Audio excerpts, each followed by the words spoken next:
Judge Prescott thought he could silence Pam Bondi with a fine. He never expected her to dismantle his entire argument in front of everyone. The courthouse in Tampa, Florida, had seen its fair share of legal battles, but on this particular morning, no one could have predicted the storm that was about to unfold.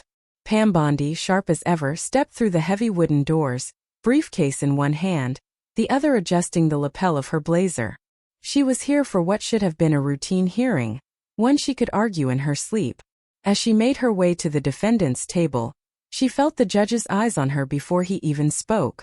Judge Alan Prescott, a man known for his no-nonsense demeanor, was staring not at her face but at something just below her collarbone, a simple gold cross.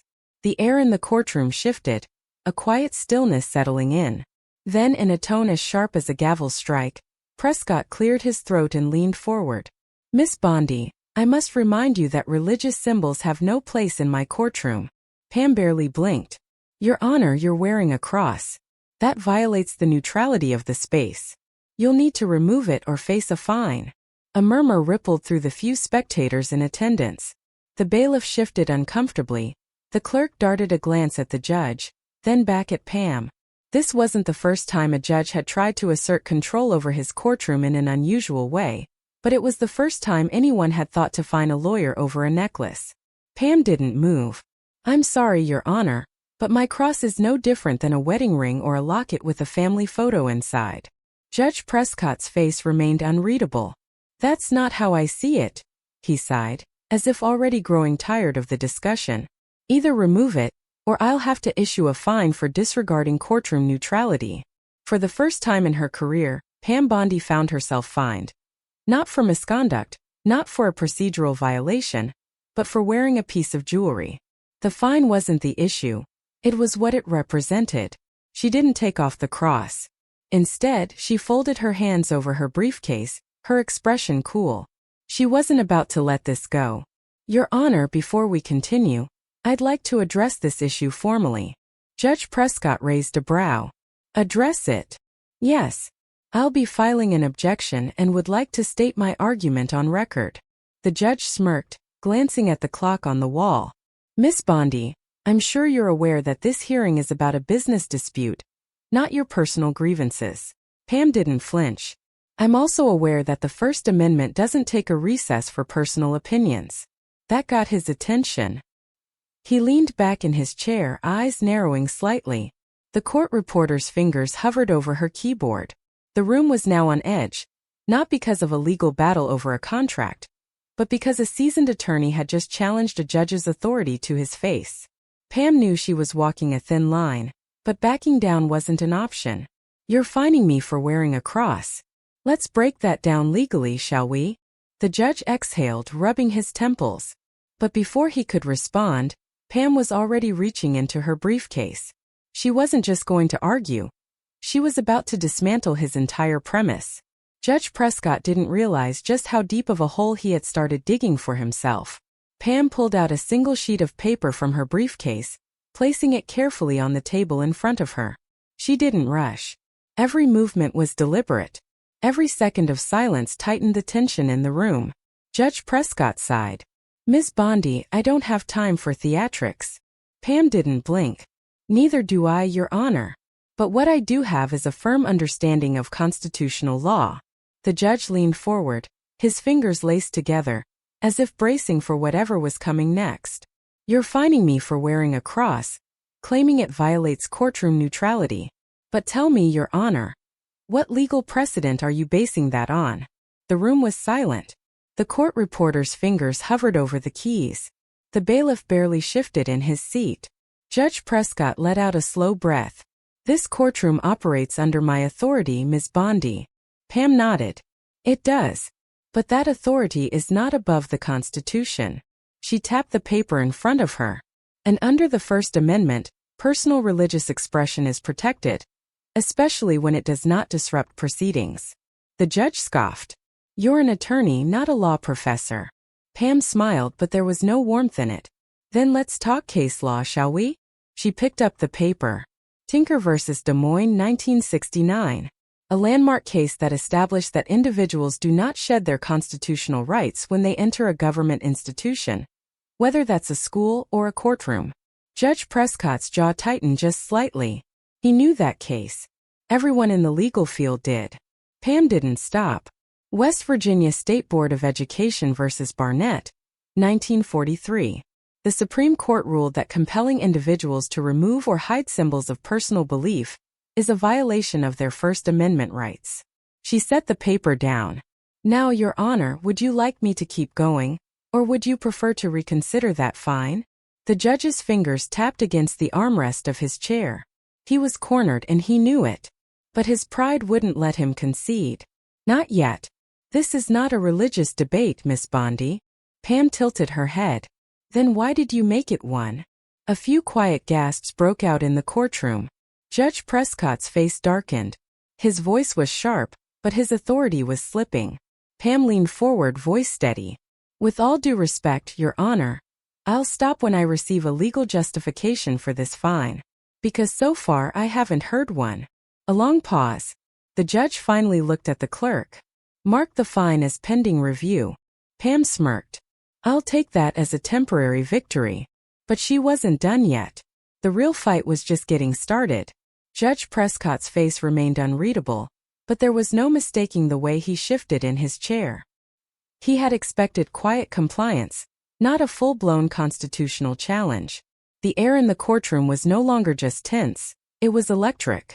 Pam could feel it. Every set of eyes was glued to her, watching, waiting. She had drawn a line in the sand. And now the judge had two choices. Stand by his weak justification and risk humiliation, or find a way to backtrack without losing control. But Prescott wasn't one to back down easily. Miss Bondi, he began, his tone measured. Courtroom rules exist for a reason. If I allow one form of personal expression, I open the door to all of them. Pam's lips pressed together. You mean like the wedding bands worn by half the attorneys here? Or the lapel pins you allow on government officials? Prescott's jaw tightened. Pam didn't let up. Or let's talk about the time you allowed a defense attorney to wear a pink ribbon for breast cancer awareness during a trial. You had no issue with that. A few quiet murmurs broke out among the observers. Prescott shot a glare toward them, but the damage was already done. Pam had just exposed his selective enforcement. Pam sat back, crossing her arms. So tell me, Your Honor, why does this rule apply only to my cross? He didn't have a response. Pam didn't need to gloat. She simply let the silence stretch long enough for everyone to absorb the reality of the situation. Then she delivered the final blow. If you stand by this fine, Your Honor, I will be filing an appeal before the ink dries on the ruling. And when that happens, I guarantee this case will make headlines. She let that sink in. A sitting judge fining a woman for wearing a cross in court? She was sure the higher courts would love to weigh in on that precedent. Prescott's nostrils flared. His ego and pride waged war against cold, hard reality. Pam didn't look away. She let him sit with it. The longer he delayed, the more obvious his mistake became. Finally, after what felt like an eternity, he exhaled sharply. The fine is rescinded, he muttered. Pam smiled. Much appreciated, Your Honor. But this wasn't just about a fine anymore. She had sent a message, one Prescott wouldn't forget anytime soon. And the fallout? That was only just beginning. The judge's words should have ended it. But the courtroom was no longer just a legal battleground. It was a spectacle. Everyone present had just witnessed something they weren't likely to forget. The court reporter barely looked up from her keyboard, but even she knew this transcript would circulate beyond this room. The clerk, who had looked uneasy when the fine was first announced, stole a quick glance at Pam, almost as if impressed. Judge Prescott shifted in his chair, straightening his papers as if he could physically erase the moment. But Pam knew better. This wasn't something he could brush aside. The silence was deafening. Pam calmly adjusted her blazer, the small gold cross still in place, exactly where it had been the entire time. She had won. But now she needed to ensure this wasn't just a personal victory. It had to mean something more. She turned to her client, a middle-aged business owner who had been the actual reason for this hearing. He gave her a barely concealed nod of respect. His confidence in her had only grown stronger. Pam knew this wasn't just about her anymore. Outside the courthouse, the reaction was immediate. A reporter, one who had been covering an entirely different case in the same building, caught wind of what had just unfolded. Within an hour, a local news website had posted the headline: Florida judge attempts to fine attorney for wearing a cross, but it doesn't go as planned. Pam's phone buzzed. Then again. And again. Colleagues, former law school classmates, journalists, people wanted to know what had just happened. But Pam wasn't interested in headlines or media spins. She had a bigger picture in mind. Her next step, taking this case beyond a single courtroom skirmish. She wasn't naive. Cases like these had ripple effects, whether she intended them to or not. This wasn't just about a single judge or a single attorney anymore. This was a challenge to a precedent that hadn't yet been set but very well could be. Would other judges attempt something similar? Would attorneys feel pressured to leave their personal symbols at home to avoid confrontation?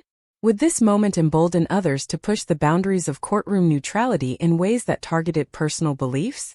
Pam wasn't going to let that happen. By that evening, the story had already taken on a life of its own. A well-known legal commentator on a conservative news station brought it up during a panel discussion. On social media, heated debates broke out between those who supported the judge's stance and those who saw Pam's defiance as an important stand for constitutional rights. Pam sat in her office, watching the discussion unfold on her phone. A producer from a national news network had already reached out, requesting an interview. She exhaled slowly, rubbing her temple. She had spent years fighting for clients, standing her ground in high-stakes cases. But this felt different. This wasn't about corporate disputes or criminal defenses. This was about personal freedoms, and whether they could be stripped away on the whim of a single judge. But Judge Prescott wasn't done with her yet. She could sense it, even as she left the courthouse that day, the way he had looked at her before banging the gavel and dismissing the session. He might have rescinded the fine, but there had been something in his expression, an unspoken challenge. Pam wasn't sure what form it would take, but she knew this battle was far from over. She had expected some fallout, a few emails, maybe a couple of phone calls from colleagues weighing in. What she hadn't expected was the sheer speed at which everything escalated. By the time she walked into her office the next morning, her assistant, Lauren, was already waiting with a concerned expression. "You need to see this," she said, holding up her tablet. Pam took it, scanning the screen. The Florida Bar Association had just issued a statement, carefully worded, neutral in tone, but unmistakable in its implications. Judges have the right to maintain decorum in their courtrooms. While attorneys are afforded personal expression, it is important to respect the roles set forth by presiding judges. We trust our judicial system to navigate these matters with fairness and integrity. Pam let out a slow breath. This wasn't just a comment. This was a warning. Respect the rules set forth by presiding judges. That wasn't just a general statement, it was a signal. The legal world was tight-knit. The Florida Bar rarely commented on courtroom disputes, unless they had reason to believe a situation was getting out of hand. This meant Prescott wasn't just bitter. He was already working behind the scenes to rally institutional backing. She set the tablet down. "This came out today?" Lauren nodded. "An hour ago." Pam wasn't surprised. Word had traveled fast, and Prescott clearly wasn't taking this lightly. But before she could say another word, Lauren hesitated. "There's more," she said carefully. Pam glanced up, her expression unreadable. "Go on." Lauren handed her another document, this one printed. Pam skimmed the first few lines, her pulse steady but her mind racing. Attorney Pamela Bondi conducted herself in a manner that disrupted courtroom proceedings, challenged judicial authority inappropriately, and engaged in behavior unbecoming of an officer of the court. Pam couldn't help it. She let out a short, humorless laugh. "Unbecoming." She shook her head. "That's rich." Lauren sighed. "It's retaliation. Pure and simple." Pam leaned back in her chair, tapping her fingers against the armrest. Prescott wasn't just looking for payback. This version transforms your transcript into a smooth, engaging narrative while preserving its intensity and legal drama. "Let me know if you'd like any refinements." He was trying to set an example. He had lost in his own courtroom, and now he was using the system to reassert his power. By filing this formal complaint, he was trying to flip the narrative. He was no longer the judge who overstepped his authority. He was painting himself as the one who had been disrespected. And Pam? He wanted to make her look like the reckless attorney who had challenged him just for the sake of challenging him. Pam had seen this move before. It was a common tactic. Turn the accuser into the accused, reframe the story so the real issue got buried beneath bureaucracy and technicalities. But she wasn't about to let that happen. "What's the process on this?" she asked, already shifting gears. Lauren exhaled. "You'll have to respond within 10 days. If the complaint moves forward, they could conduct a formal review." Pam nodded slowly. "And who oversees that review?" Lauren hesitated. "A panel that includes judges and senior attorneys." Pam almost smiled. If Prescott was hoping to bury her in paperwork and quiet pressure, he had miscalculated. Because this wasn't going to be handled quietly. This was about to become very public. Lauren studied her, waiting for her reaction. "What do you want to do?" Pam took a deep breath, then reached for her phone. "If Prescott wants to play games, let's play." She scrolled through her contacts, her mind already 10 steps ahead. Prescott thought she was going to defend herself in a closed-door hearing, accept a quiet reprimand and move on. But he didn't understand who he was dealing with. Pam had spent her career playing the long game, and now she was about to make sure everyone was watching. Pam didn't waste time. She knew how these things worked. Retaliation was most effective when it happened in the shadows. Prescott wanted to handle this quietly, using the system against her while keeping the public in the dark. She wasn't about to let that happen. She scrolled through her phone, found the contact she needed and pressed call. After 2 rings, a familiar voice answered. "Pam, I was just about to call you." It was Lisa Reynolds, a veteran journalist from a national legal affairs program. She had covered some of Pam's biggest cases before, and more importantly, she wasn't afraid to go after judicial overreach. Pam got straight to the point. "Lisa, I need you to listen carefully. A judge just filed a formal complaint against me for disrupting courtroom proceedings. But what really happened? He tried to fine me for wearing a cross, and when I stood my ground he backed down. But now he's using the system to punish me instead." Lisa was silent for a moment, then let out a sharp breath. "You're telling me a sitting judge is trying to sanction you because you called out his abuse of power?" Pam smiled. "That's exactly what I'm telling you." Lisa didn't hesitate. "I'm running this." Pam leaned forward. "I need it on record before they try to spin it. Once it's public, Prescott won't be able to twist this into a quiet disciplinary issue." Lisa was already on it. "I'll have a segment up by tomorrow, and I'll make sure legal analysts weigh in, especially ones who won't be afraid to call this out for what it is." Pam hung up, feeling the first stirrings of momentum shifting in her favor. But she wasn't done yet. She turned back to Lauren. "Draft a public statement. I want to make my position clear before Prescott and his allies try to muddy the waters." Lauren nodded. "You want to frame this as judicial overreach?" Pam shook her head. "I want to frame it as exactly what it is. An attack on personal rights and an abuse of judicial power. If this judge thinks he can punish me for standing up for myself, imagine what he's done to people who don't have a platform." Lauren's expression hardened. "I'll get it done." Pam exhaled, gathering her thoughts. Prescott had been counting on silence. But now the country was about to find out exactly what he had done. Pam didn't have to wait long. By the time she sat down with her coffee the next morning, her phone was already buzzing nonstop. News outlets had picked up Lisa Reynolds' segment overnight, and social media was ablaze. The headline was everywhere. "Florida judge attempts to punish attorney for wearing a cross. Now he's under fire." It wasn't just conservative outlets running the story. Legal analysts across the board, left, right, and center, were weighing in. A constitutional lawyer from Georgetown went on live television to tear Prescott's logic apart, calling it a blatant overreach that has no legal standing. Another high-profile attorney posted a thread dissecting how Pam's actions had exposed a dangerous precedent that needed to be addressed. And then came the statement Pam had been waiting for.